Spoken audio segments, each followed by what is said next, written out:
ప్రియులారా, బాగున్నారా? ఆరోగ్యంగా ఉన్నారా? ఈ దినం ప్రార్థన చేసుకున్నారా? దైవ ధ్యానం చేశారా? బైబిల్ గ్రంథాన్ని చదువుకున్నారా? కుటుంబ ప్రార్థన చేశారా? చాలా సంతోషం. అట్లయితే ఈ దినం వాక్యాన్ని మనం ధ్యానం చేసుకుందాం.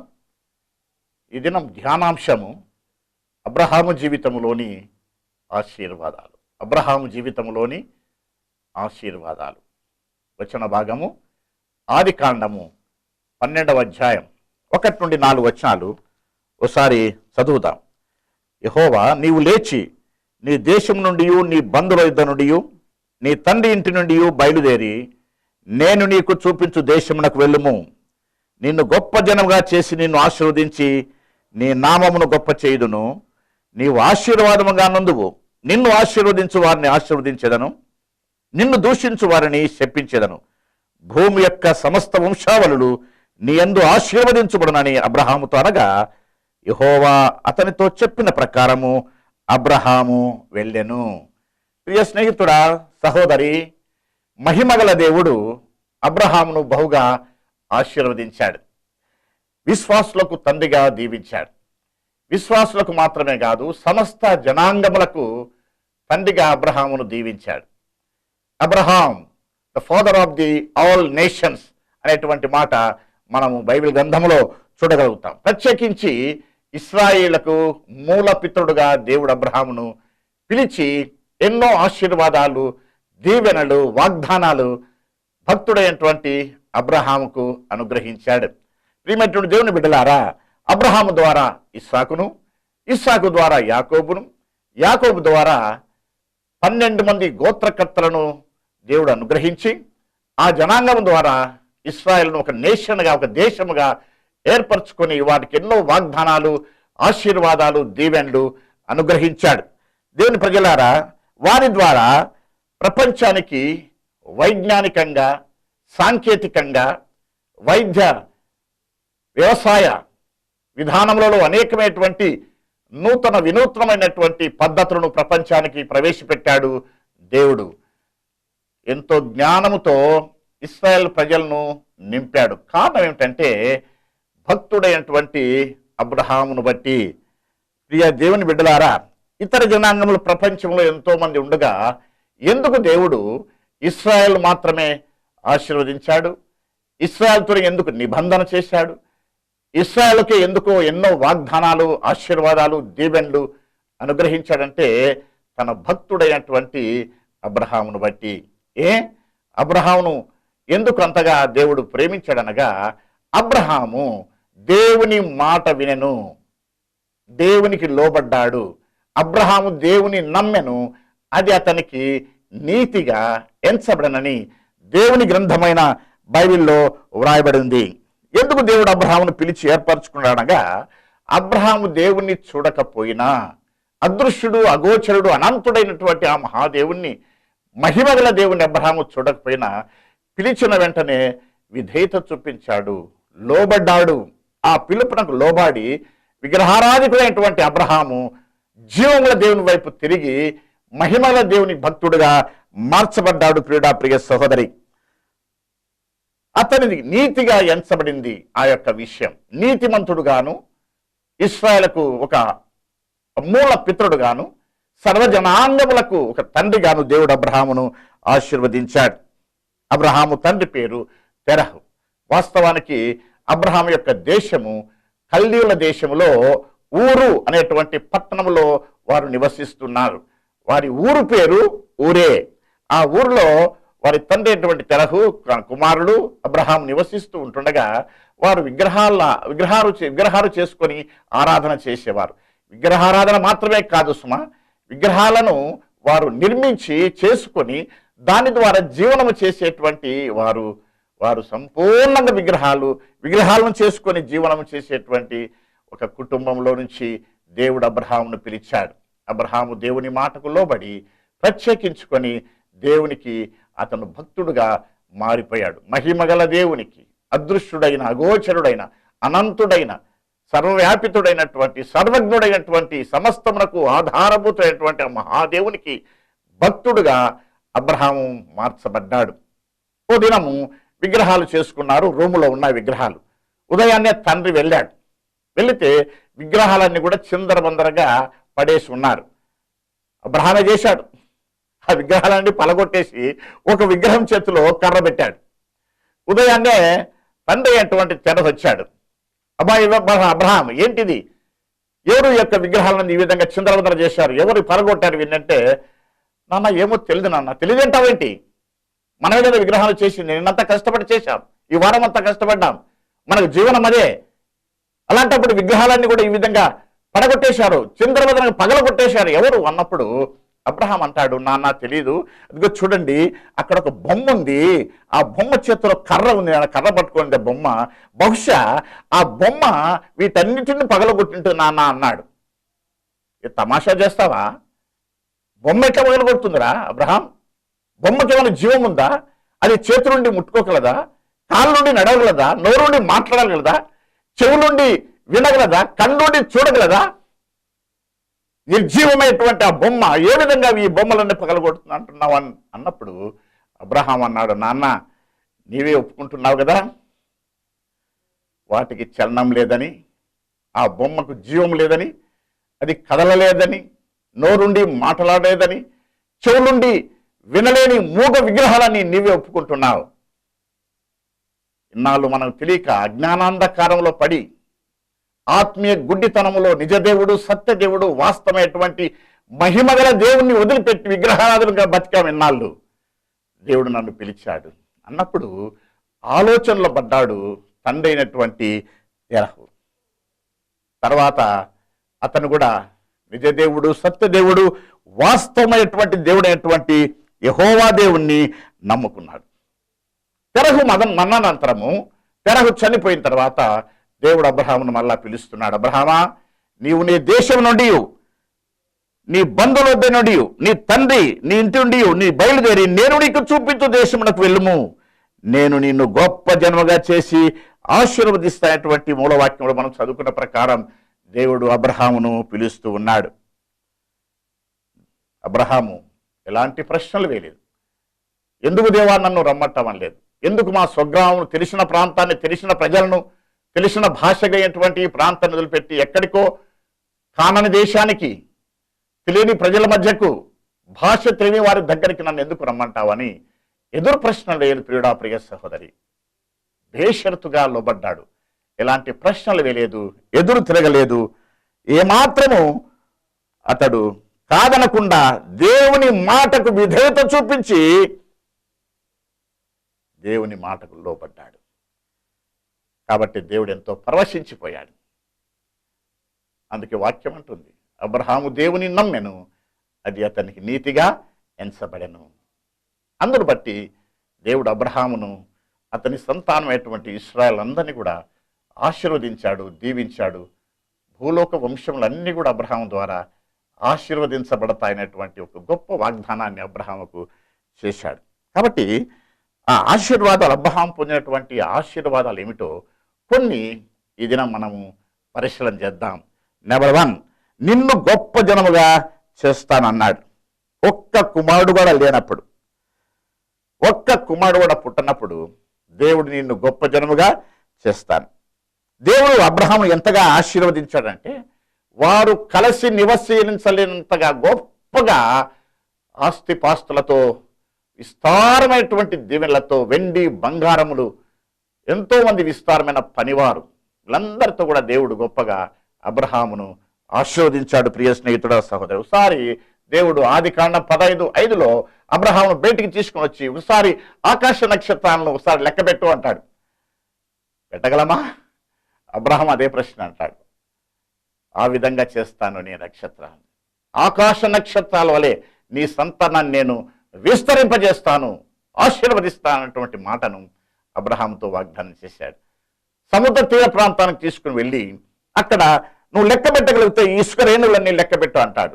అయ్యా, నేను ఎక్కడ పెట్టగలను? ఆ విధంగా నీ సంతానం అంతా కూడా ఆకాశ నక్షత్రం వలె, ఇసుక రేణువుల వలె నీ సంతానం నేను విస్తరింపజేస్తాను అటువంటి మాట చెప్తాడు. తన ఇంటి పెద్ద దాసుడైనటువంటి ఎలియాజరు అనేటువంటి వ్యక్తి ఏమంటాడంటే అబ్రహాము గురించి, ఎంతో గొప్పగా నా యజమానుడైనటువంటి అబ్రహామును గొప్పగా దేవుడు వెండి బంగారములతో దాసదాసీజనులతో విస్తారముగా దేవుడు నా యజమానుడైనటువంటి అబ్రహామును ఆశీర్వదించాడని ఆదికాండం 24 అధ్యాయం 34, 35 వచనాల్లో మనము గమనించగలుగుతాం. అబ్రహాం ఇంట్లో పుట్టి అలవరచబడిన వారు 318 మంది అతనికి దాసులుగా అక్కడ ఉన్నారు. వారి ఇంట్లోనే పుట్టి అలవరచబడిన వారు. మనం ఎవరినైనా ఒక పని మనిషిని పెట్టుకోవాలంటే, ఒక ఇద్దరిని ఇంట్లో హౌస్ మెంట్గా పెట్టుకోవాలంటే ఎంత ఇబ్బందులు పడతామో. సరిగా పని చేయరు, ఎక్కువ కాలం ఉండలేరు, డిమాండ్ చేస్తారు. కానీ 318 మంది పనివారు, ఇంట పుట్టి అలవరచబడినటువంటి పనివారు అబ్రహాం ఇంట్లో ఉన్నారు. వీరందరికీ పెద్ద దాసుడు ఎలియాజర్. కాబట్టి ఆదికాండం 22 అధ్యాయము 18 వచనం చూసినట్లయితే, నీవు నా మాట వినినందున భూలోకములోని జనములన్నీ నీ సంతానం వలన ఆశీర్వదించబడనని నా తోడని ప్రమాణము చేయుచున్నాను అని అంటున్నాడు. దేవుడే తన తోడు పెట్టుకొని భూలోక వంశములన్నీ, ఎందుకంటే నీవు నా మాట వినినందున భూలోకంలోని వంశములన్నీ కూడా నీ ద్వారా ఆశీర్వదించబడతాయని నా తోడని ప్రమాణము చేశాడు దేవుడు. ప్రియ సహోదరు, ఈ రెండవదిగా నీ నామమును గొప్ప చేయుదును. అబ్రహాము నామాన్ని దేవుడు ఎంతగానో హెచ్చించాడు. ముస్లిం సోదరులు అంటారు, అబ్రహాము మా పితరుడు అనేటువంటి మాట ముస్లిం సోదరులు కూడా ఒప్పుకుంటున్నారు. ఇక ఇశ్రాయేలుకు అబ్రహాము ఇక మూలపిత్రుడు అయిపోయాడు. విశ్వాసులు మరణానంతరం వెళ్ళేటువంటి రెస్ట్ ప్లేస్ అనగా పరదైసు, దానికి కూడా దేవుడు అబ్రహాము రొమ్ము అనేటువంటి పేరు పెట్టాడు. లూకాసు వార్త 16:22 వచనంలో చూసినప్పుడు ఆ పేద లాజరు, ధనవంతుడు లాజరు కథలో మనం ఆ లూకాసు వార్త 16 అధ్యాయంలో గమనించినప్పుడు లాజరు చనిపోయినప్పుడు దేవదూతల చేత కొనిపోబడిన అటువంటి మాట అక్కడ చూస్తున్నాం. ఎక్కడికి కొనిపోబడ్డారు? అబ్రహాము రొమ్మున ఆనుకొనుటకు కొనిపోబడ్డాడు. నెమ్మది పొందే స్థలంలో పరదైసులో దేవుని యందు విశ్వసించి చనిపోయినటువంటి భక్తులందరూ కూడా మరణానంతరము అదిగో అబ్రహాము రొమ్ము అని పేరు పట్టబడినటువంటి ఆ విశ్రాంతి స్థలం, నెమ్మది పొందే స్థలం, ఆ యొక్క పరదేశంలో నెమ్మది పొందేటువంటి స్థలంలో ఉండబోతున్నారు. దానికి పేరు పెట్టాడు దేవుడు అబ్రహాము రొమ్ము, ద బూజమ్ ఆఫ్ అబ్రహాం అని. ఇక దేవుడు తన్ను తాను కూడా పరిచయం చేసుకుంటూ తన అడ్రస్ చెప్తున్నాడు. ఏమంటే, నేను అబ్రహాము దేవుడను. హల్లెలూయా! ఎంత అద్భుతమైన విషయం ఇది. నేను అబ్రహాము దేవుడను అని తన్ను తాను పరిచయం చేసుకునే విషయంలో అబ్రహాం పేరే ముందు పెడుతున్నాడు. నీ నామమును గొప్ప చేయుదును అన్నటువంటి ఆశీర్వాదాన్ని దేవుడు ఎంతగా ఇక్కడ నెరవేరుస్తున్నాడో మనం ఆలోచన చేయాల ప్రియ స్నేహితుడా, సహోదరి. ఇక మూడవదిగా, నీవు ఆశీర్వాదముగా నుందువు. నీవే ఆశీర్వాదంగా నుందువు. అబ్రహాము ద్వారా లోతు ఆశీర్వదించబడ్డాడు. అబీమెలెకు అనేటువంటి రాజ్యంలో ఎవరికి సంతానం లేదు అక్కడ. అలాంటప్పుడు అబ్రహాం ప్రార్థన చేయగా అబీమెలెకు అతని ఇంటి వారందరూ కూడా గర్భఫలాలు ఫలించి సంతానవంతులుగా మార్చబడతారు అబ్రహాం ప్రార్థన చేసినప్పుడు. అబ్రహాము సంతానమైన ఇస్సాకు ద్వారా ఆశీర్వాదం దేవుడు భూలోకంలో అనుగ్రహించాడు. యాకోబు ద్వారా ఆదికాండం 30 అధ్యాయం 7 వచనంలో చూస్తే, యాకోబు తన మామైనటువంటి పద్దనరాముకు తన ఇంటికి వెళ్ళినప్పుడు లాబాన్ ఇంటికి, అక్కడ లాబాన్ అంటున్న మాట, అల్లుడు నాకు ఇంతకుముందు ఏమి లేదు, అయితే నువ్వు కాలు పెట్టిన చోటల్లా దేవుడు నన్ను ఆశీర్వదిస్తున్నాడు. అబ్రహాము సంతానాన్ని, అబ్రహామును దేవుడు ఎంతగా ఆశీర్వాదకరంగా చేశాడో ఒకసారి మనం గమనించాలి ప్రియ స్నేహితుడా, సహోదరి. లాబాన్ అంటున్నమాట, నిన్ను బట్టి యెహోవా నన్ను ఆశీర్వదించెను. మనల్ని బట్టి ఇతరులు ఆశీర్వదించబడుతున్నారా? స్నేహితుడా, సహోదరి, దేవుని ఆశీర్వాదం పొందినటువంటి మనం ఎవరింటికన్నా వెళ్ళి ప్రార్థన చేసినప్పుడు, ఎవరింట్లో ఉన్న కాలు మోపినప్పుడు, వారి సంక్షేమాన్ని చూసి వారి మీద చేతులుంచి ప్రార్థన చేసినప్పుడు వారు ఆశీర్వదించబడుతున్నారా, దీవించబడుతున్నారా? ఇక్కడ లాబాన్ అంటున్నాడు, మామ, రాహేలు యొక్క అన్నయ్య,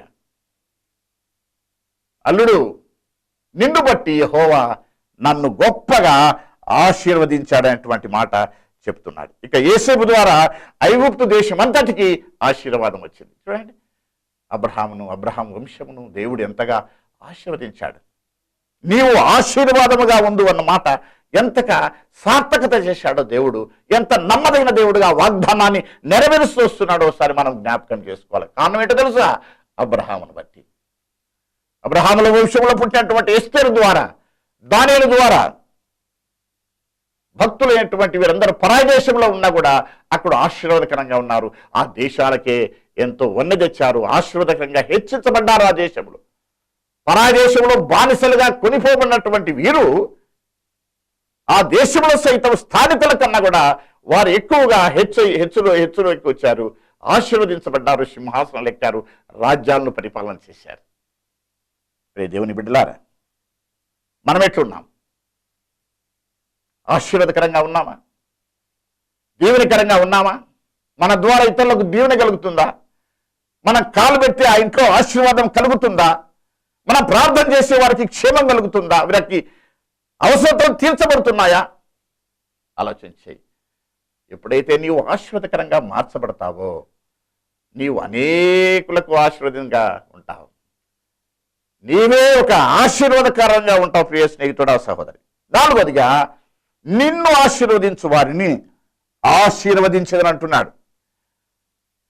ఎవరైతే యూదులను ఆశీర్వదించి చేర్చుకున్నారో, ఆశ్రయం ఇచ్చారో వాళ్ళందరూ కూడా, వారు వ్యక్తులైనా దేశాలైనా, ప్రియ స్నేహితుడా, సహోదరి, వారందరూ కూడా ఆశీర్వదించబడినట్లుగా చరిత్ర చెబుతా ఉంది.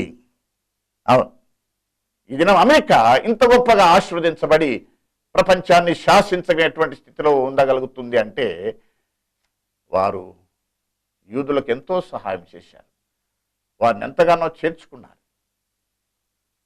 కాబట్టి వ్యక్తులైనా దేశాలైనా ఎవరైతే తన బిడ్డలైనటువంటి వారిని ఆశీర్వదిస్తారో దేవుడు కూడా వారిని, ఆ దేశాలను ఆశీర్వదిస్తాడు. ప్రియా స్నేహితుడా, సహోదరి. ఇక ఐదవదిగా మనం చూసినప్పుడు, నిన్ను దూషించు వారిని నేను శపించెదను. ఎవరైతే ఇశ్రాయేలును దూషిస్తున్నారో వారిని దేవుడు కూడా శపిస్తాడు. ఉదాహరణకి ఫరో ఇశ్రాయేలును రౌరవ నరకానికి గురి చేశాడు. భయంకరమైనటువంటి వెట్టి చాకిరి చేపించుకున్నాడు. 430 సంవత్సరములు భయంకరంగా వారితో ఊడిగం చేపించుకున్నాడు, శ్రమలపాలు చేసినాడు, వారిని రానా రకాలుగా హింసించాడు. ఆఖరికి ఏమయ్యాడు? భయంకరమైన తెగుళ్ళ చేత, 10 తెగుళ్ళ చేత 10 తీర్పులు ఆ దేశానికి దేవుడు మోషే ద్వారా తీర్పు తీర్చాడు. అనేక మంది సంహరించబడ్డారు. ఆఖరికి ఆ దేశంలో ప్రథమ సంతానం అంతా కూడా, రాజు మొదలుకొని రోజు కూలి చేసుకునే వారి వరకు, ఖైదీ వరకు ఉన్నటువంటి ప్రథమ సంతానం అంతా కూడా, పశువుల్లో పక్షుల్లో అన్నిట్లో కూడా ప్రథమ సంతానం అంతా కూడా సంహరించబడ్డారు. నిన్ను దూషించు వారిని నేను దూషిస్తాను, నిన్ను ఆశీర్వదించు వారిని నేను ఆశీర్వదిస్తానటువంటి వాగ్దానం ఎంత చక్కగా దేవుడు ఇక్కడ నెరవేరుస్తున్నాడు ఒకసారి మనం జ్ఞాపకం చేసుకోవాలి. ఎస్తేరు కాలంలో హామాన్ అనేటువంటి ఒక అమాలేకీయుడు యూదా జాతినంతా నాశనం చేయని ఒక డిక్రీ, ఒక శాసనాన్ని రాజు చేత పుట్టిస్తాడు తాకీదు. ఆ విషయం తెలిసి రాజప్రాసాదంలో ఉన్నటువంటి ఎస్తేరు, ఆమె చెలికత్తెలందరూ కలిసి, మొర్దెకై తనతో ఉన్న వారందరూ కలిసి 3 దినములు అన్నపానములు మాని ఉపవాసం ఉండి ప్రార్థన చేసినప్పుడు ఆ యొక్క శాపాన్ని, ఆ భయంకరమైన మరణ శిక్షను రద్దు చేయబడింది. ప్రియ స్నేహితుడా, సహోదరి. తనకు కీడు నిలబెట్టి వారిపైన మరణశాసనం రాయించినటువంటి హామాను, అతని ఇంటి వారందరూ కూడా సమూల నాశనం అయిపోయారు. హామాను ఊదిపడ్డాడు. నిన్ను దూషించు వారిని నేను శపించానన్నమాట. ఎంత వాస్తవికమైన సత్యం ఒకసారి మనం జ్ఞాపకం చేసుకోవాలి. బిలాము ప్రవక్తే, కానీ డబ్బుకు ఆశపడి బాలాకు అనేటువంటి మిథ్యానీయుల రాజు అయినటువంటి బాలాకు దగ్గర డబ్బు ఆశించి, సొమ్ము ఆశించి, ప్రవక్త లంచమును ఆశించి జీవముల దేవుని బిడ్డలైనటువంటి ఇశ్రాయేలును శపించడానికి పూనుకుంటాడు. కానీ ప్రతిసారి శపించడానికి వెళ్ళినప్పుడంతా కూడా దేవుడు ఆ ప్రవక్త నోట్లో ఆశీర్వచనమనే విడుదల చేశాడు. ఆఖరికి ఎన్నిసార్లు కూడా శపించాలనుకున్నా దేవుడు ఆశీర్వచనాన్ని విడుదల చేశాడు. ఆఖరికి ఖడ్గముతో చంపించబడతాడు ప్రవక్త అయినప్పటికీ బిలాం. తన బిడ్డలకు ఎవరైతే కీడు చేయాలనుకుంటారో వారి విషయంలో దేవుడు చర్య తీసుకుంటాడు. జాగ్రత్త ప్రియ సహోదరి, భయపడకు. నిన్ను ఎవరైనా ఇబ్బంది పెడుతున్నారా? పగ, కక్ష, కార్పణ్యాలతో ఓరలేని తనంతో నీ మీద కీడు చేయాలనుకుంటున్నారా? దేవునికి అప్పచెప్పు. నువ్వు దేవుని బిడ్డవై రక్షణ పొంది మారు మనసు పొంది విశ్వాసంతో ప్రార్థన చేసుకుంటూ దైవ సేవకుల సలహాలు వింటూ వారితో ప్రార్థనా జీవితం కడుగుతూ మందిరానికి క్రమంగా వెళుతూ నువ్వు గనక ఈ పద్ధతిలో ఉన్నట్లయితే నీకు కీడు చేయవారని దేవుడు ప్రతి కీడు చేస్తాడు. పగ తీర్చుట నా పని అన్నాడు దేవుడు. నిన్ను దూషించువారని నేను శపిస్తానటువంటి మాట ఎంత వాస్తవికమైనటువంటి సత్యము మనం గమనించాలి. నెహెమ్యా 13:2లో మాట ఉంది, శపించడానికి వస్తాడు కానీ బిలాము ఆ శాపమును అతని నోట ఆశీర్వచనాలుగా మార్చేశాడు దేవుడు. చివరికి ప్రవక్త అయినప్పటికీ బిలాము ఖడ్గం చేత చంపించబడతాడు.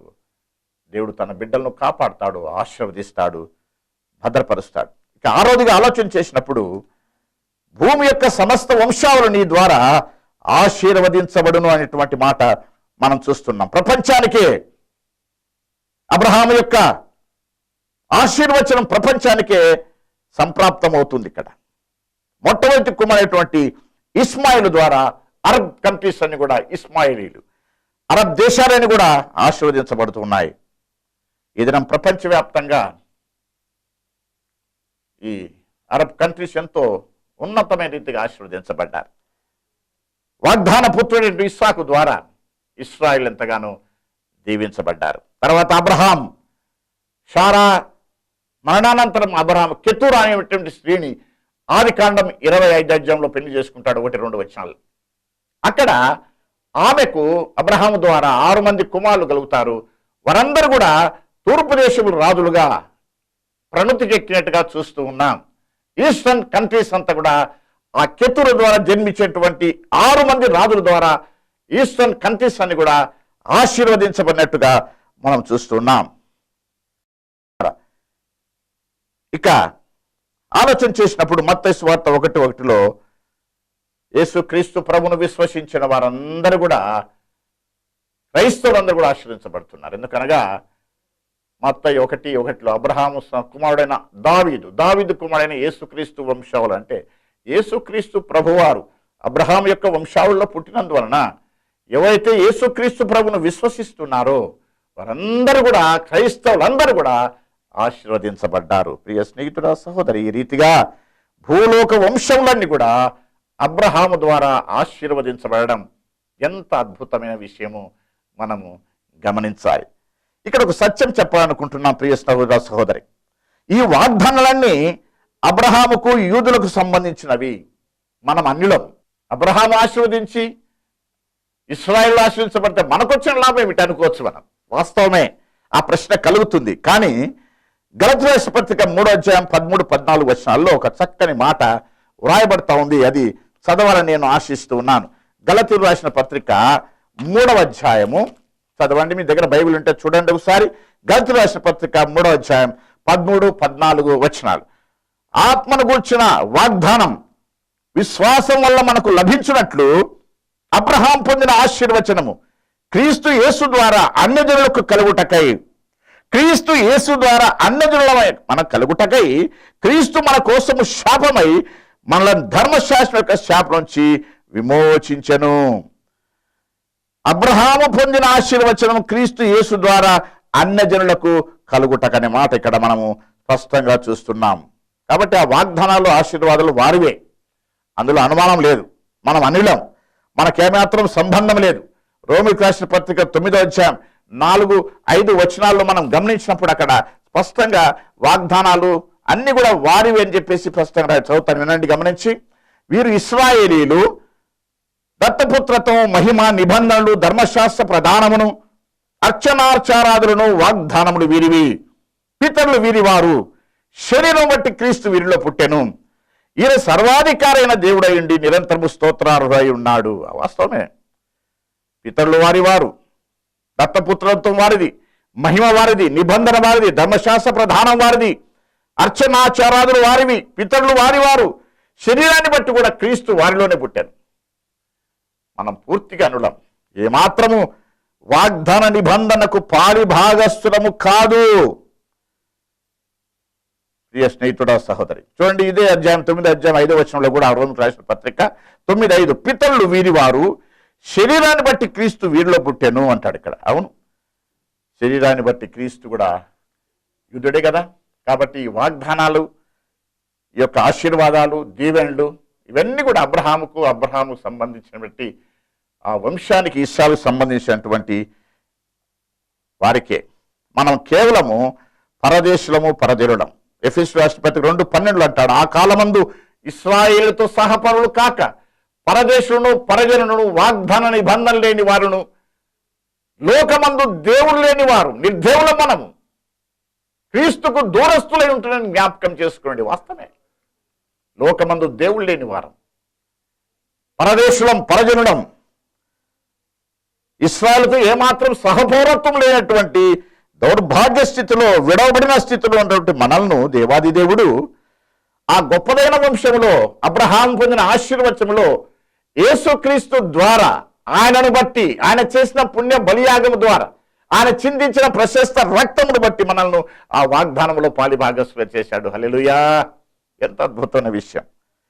అందుకే ఎఫెసీయులకు రాసిన పత్రిక 3:6 ఒక చక్కని మాట వ్రాయబడతా ఉంది. నేను చదువుతాను, గమనించండి. 3:6 ఈ మర్మం ఏదనగా, అన్యజనులు సువార్త వలన యేసుక్రీస్తునందు యూదులతో పాటు సమాన వారసులను, ఒక శరీరమందలి సాటి అవయములను వాగ్దానంలో పాలివారునై ఉన్నారన్నది మర్మం. It is a mystery. అన్యజనులు క్రీస్తు యేసు ద్వారా, క్రీస్తు యేసునందు సువార్త వలన, సువార్తను వినుట వలన, ప్రభువును విశ్వసించుట వలన యూదులతో పాటు సమాన వారసులం అవుతున్నాం, వాగ్దానంలో పాలిభాగస్వం అవుతున్నాం. మర్మమై, ఎంత మర్మం! It is a mystery. 1 పేతురు రాస్తాడు 1:3-4 రాస్తాడు. 1 పేతురులో, స్నేహితుడా, సహోదరి, క్రీస్తు యేసునందు మనము తిరిగి జన్మించుట వలన అక్షయమైన వాడబారని మహిమకరమైనటువంటి ఆ స్వాస్థ్యంలో మనల్ని కూడా పాలిభాగస్వం చేశాడు. ఎంత ఆశ్చర్యం, ఎంత అద్భుతం! అట్లయితే యేసుక్రీస్తు ప్రభువును బట్టి యూదులతోటి సమాన వారసులం అవుతూ ఉన్నాం. ఏమాత్రం యూదులతో సంబంధం లేనటువంటి వారము, వాగ్దాన నిబంధన లేని వారము, పరదేశం పరజలమైనటువంటి మనము క్రీస్తు ప్రభువును బట్టి, ఆయన చేసిన బలియాగమును బట్టి, ఆయన చిందించిన ప్రశస్త రక్తమును బట్టి మనము ఉభయలము ఐక్యపరచబడ్డాం. మునుపు దూరస్తులమైన మనము క్రీస్తు రక్తము ద్వారా సమీపస్థులమవుతున్నాం, యూదులతో సమానమైన వారసులమవుతున్నాం, వాగ్దానంలో పాలిభాగస్సులవుతున్నాం. ఎంత అద్భుతమైన విషయం! క్రీస్తులో మనకు తొలగినటువంటి ఆధిక్యత, భాగ్యం ఇది. అట్లయితే యేసు ప్రభువును విశ్వసించడం ద్వారా అబ్రహాము పొందినటువంటి ఆశీర్వచనం క్రీస్తు యేసు ద్వారా మనకందరికీ సంప్రాప్తమవుతుంది, లభిస్తూ ఉంది. నమ్ముకుంటావా యేసయ్యను? యేసయ్యను నమ్ముకుంటే ఇదిగో అబ్రహాము జీవితంలోని ఆశీర్వాదాలన్నీ కూడా మనకు కలుగుతున్నాయి. అంత గొప్పదైన వంశంలో పాలిభాగస్వం అవుతున్నాం. పరలోక ప్రాప్తి, ముక్తి, విముక్తి కలిగి సద్గతిని పొంది నిత్య జీవాన్ని స్వతంత్రించుకుని యుగములు ఉండేటువంటి రాజ్యంలో ఉండబోతున్నాం. దేవుడు మిమ్మల్ని దీవించునుగాక. Praise the lord. ప్రియ స్నేహితుడా, సహోదరి, ఈ యొక్క ఆధ్యాత్మిక కార్యక్రమాలు మీకు ఇంకా ఆశ్రదకరంగా, దీవెనకరంగా ఉన్నట్లయితే మీ సంతోషాన్ని, మీ అభిప్రాయం మాకు తెలియచేయండి. మా అడ్రస్ బ్రదర్ డి ప్రసాద్, దైవస్వరము, ఎష్కోల్ ప్రార్థనా మందిరం, 1/179/9, హంపయ్య కాలనీ, గుంతకల్, అనంతపురం జిల్లా, ఆంధ్రప్రదేశ్. తిరిగి వచ్చే వారం ఇదే సమయానికి ఇదే ఛానల్లో కలుసుకుందాం. అంతవరకు సెలవు. చిన్న ప్రార్థన చేస్తాం. తండ్రి దయగల దేవా, ఈ దినం మా పిత అయినటువంటి అబ్రహాము ద్వారా మాకు వినిపించిన శ్రేష్టమైనటువంటి మాటలను బట్టి మీకు స్తోత్రాలు. అబ్రహాము పొందినటువంటి ఆశీర్వాదాలు అన్నజనులమైనటువంటి మాకు కూడా మీరు అనుగ్రహించారు. యేసయ్యను బట్టి, ఆయన చేసిన పుణ్య బలియాగను బట్టి, ఆయన చిందించిన ప్రశస్త రక్తను బట్టి, ఆయన చేసిన నిబంధన రక్తమును బట్టి మమ్మల్ని కూడా పాలిభాగస్సులుగా చేశారు. అబ్రహాం యొక్క ఆశీర్వాదాల్లో, వాగ్దానాల్లో, నా తండ్రి దీవెనలో ఈ దినం అబ్రహాము జీవితంలోని ఆశీర్వాదాలు, వాగ్దానాలు ధ్యానం చేసుకుంటానికి సాయం చేసినందుకే స్తోత్రములు చెల్లిస్తూ మమ్మల్ని కూడా దీవించి ఆశీర్వదించమని యేసు నామమున ప్రార్థించి వేడుకుంటూ ఉన్నాము తండ్రి. Amen, amen, amen. God bless you.